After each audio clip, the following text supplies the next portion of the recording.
Dan pada video kali ini kita pengen berbagi tips bagaimana ya ketika kita belum mampu melakukan pembayaran di aplikasi pinjol itu biar kita tetap aman.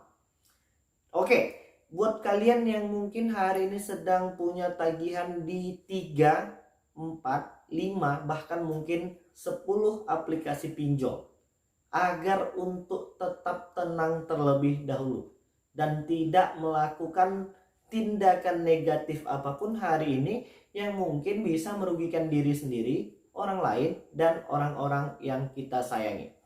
Oke Bang, hari ini apa yang harus kita lakukan ketika kita sedang berhadap-hadapan dengan debt collector atau debt collection dari aplikasi pinjaman uang online? Yang pertama, untuk kalian yang mungkin sudah memasuki masa jatuh tempo atau mungkin yang sudah telat bayar hari ini, yang mungkin belum punya uang dengan alasan ini itu segala macam, mungkin belum menerima penghasilan, mungkin belum bekerja lagi, atau mungkin memang benar-benar belum sanggup, ya kan? Apa yang harus kita lakukan untuk di tahap awal? Untuk pertama sekali angkat dan konfirmasi kepada yang menelpon, yang me-WA kalian, yang mengirimkan SMS kepada kalian, dan beritahukan bahwasannya hari ini kita memang benar-benar belum punya uang. Sudah, kalian sudah melakukan itu? Sudah selesai tugas kalian untuk menjelaskan. Terus bagaimana Bang? Mereka ini terus mengubur-ngubur. Setiap hari bisa puluhan nomor baru, puluhan telepon yang harus kita angkat dan konfirmasi untuk menjelaskan dan memaksa kita untuk terus-terusan membayar. Ya, memang cara kerja mereka seperti itu. Mereka menginginkan kalian untuk panik, untuk takut dan melakukan tindakan yang merugikan diri kalian sendiri. Contohnya yang paling kecil itu adalah mereka mau kalian membayarkannya dengan cara gali lubang tutup lubang.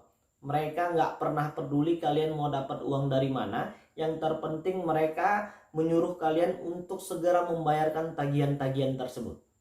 Padahal AFPI, Asosiasi Pendanaan Fintech Bersama Indonesia, sudah memberitahukan kepada seluruh masyarakat Indonesia yang hari ini terjebak dengan aplikasi pinjol agar untuk memperbaiki keuangan pribadi terlebih dahulu dan tidak lagi gali lubang tutup lubang. Tapi hari ini masih banyak teman-teman dan subscriber kita ini yang memaksakan diri untuk memikirkan sesuatu yang hari ini belum tentu pasti terjadi.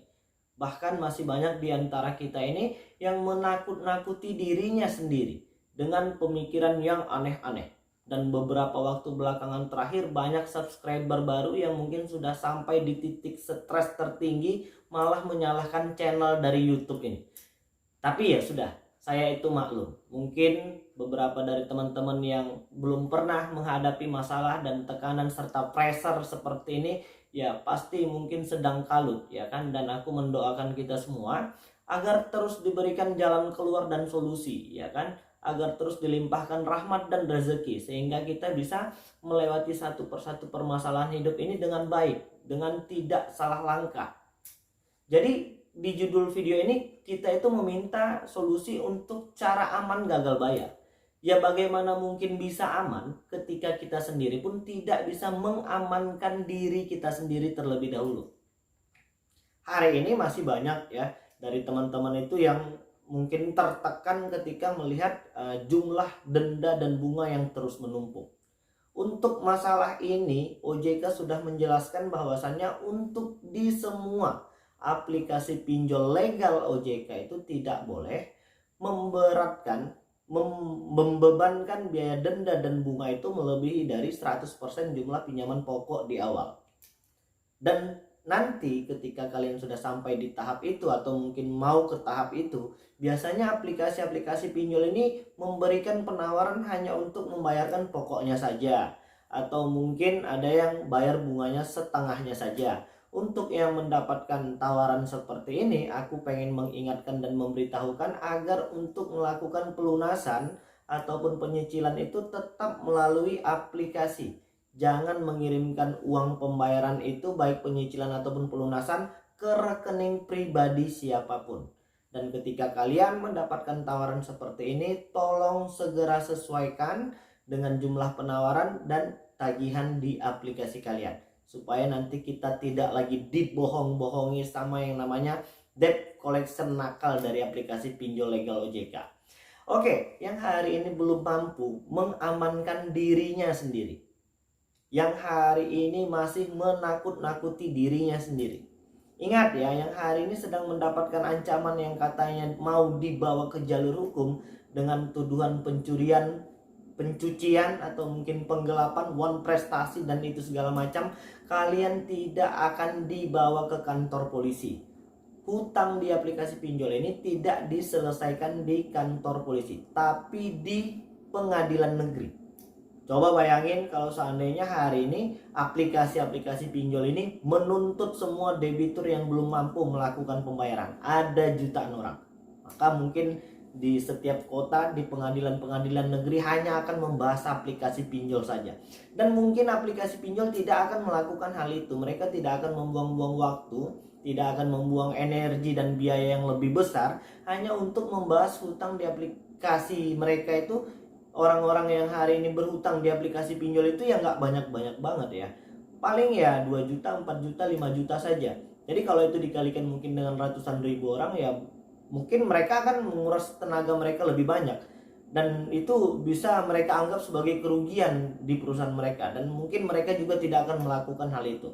Dan yang jelas kalian tidak akan dipenjara hanya karena masalah hutang. Jadi pertanyaan-pertanyaan yang hari ini masih banyak di kolom komentar itu mungkin lebih baik itu diganti dengan pertanyaan dan motivasi untuk channel ini ya, supaya kita bisa lebih semangat lagi untuk mengedukasi dan memotivasi semua kawan-kawan yang mungkin hari ini sedang terjebak dengan dinamika aplikasi pinjol. Kalian tidak akan mendapatkan rasa aman hari ini ketika kalian belum bisa mengamankan diri sendiri. Ketika kalian belum bisa menahan semua rasa takut dan rasa panik yang hari ini kalian ciptakan sendiri. Kalau nanti hari ini masih banyak ya teman-teman kita itu yang takut kedatangan sama debt collector lapangan. Padahal tidak ada yang perlu ditakutkan di dalam masalah tersebut. Coba lebih relax, enjoy, santai, ya berpasrah diri saja ya kan. Kalau memang debt collector dari aplikasi-aplikasi pinjol ini mau datang ke rumah, ya silahkan saja, pintu kita terbuka lebar. Selama mereka masih datang dengan baik dan sopan serta santun, kita wajib kooperatif menerima tamu yang datang ke rumah kita. Jadi bagaimana Bang kalau seandainya mereka itu melakukan intimidasi, mereka mengambil barang-barang yang ada di rumah kita, mereka membawa motor kita pergi, itu tidak mungkin. Dan jika hal itu nanti terjadi, teriakin maling sekalian, supaya satu kampung bisa keluar menangkap pelaku kejahatan tindak kriminal itu sudah. Jadi tidak ada lagi yang perlu ditakutkan. Coba hari ini lebih rileks dan memikirkan sesuatu yang jauh lebih penting ketimbang hanya menghabiskan energi untuk memikirkan masalah pinjol yang belum tentu pasti terjadi. Hari ini yang sudah pasti-pasti terjadi saja pun ya kita masih bisa mencarikan solusi yang baik, yang tepat dan tidak salah langkah. Yang terpenting yang hari ini sedang menghadapi masalah pinjol ini, jangan lagi gali lubang tutup lubang. Jangan lagi menambah deretan hutang. Oke ya, udah cukup jelas. Yang penting tugas kalian di tahap awal itu angkat saja dan konfirmasi serta beritahukan bahwasanya kita memang belum punya uang hari ini. Udah cukup sampai dengan situ. Dan selanjutnya apabila mereka terus mengirimkan WA, menelpon kalian, tidak usah diangkat, tidak usah dibalas apabila memang itu mendatangkan mudarat yang lebih banyak kepada diri kalian sendiri. Ketika itu memang mengganggu jam pekerjaan kalian, mengganggu konsentrasi kalian, tidak usah dibaca, langsung saja dihapus. Itu hak kalian. Oke? Jadi udah cukup jelas dan mudah-mudahan video ini bermanfaat untuk kita semua. Yang penting tetap semangat ya guys. Assalamualaikum warahmatullahi wabarakatuh.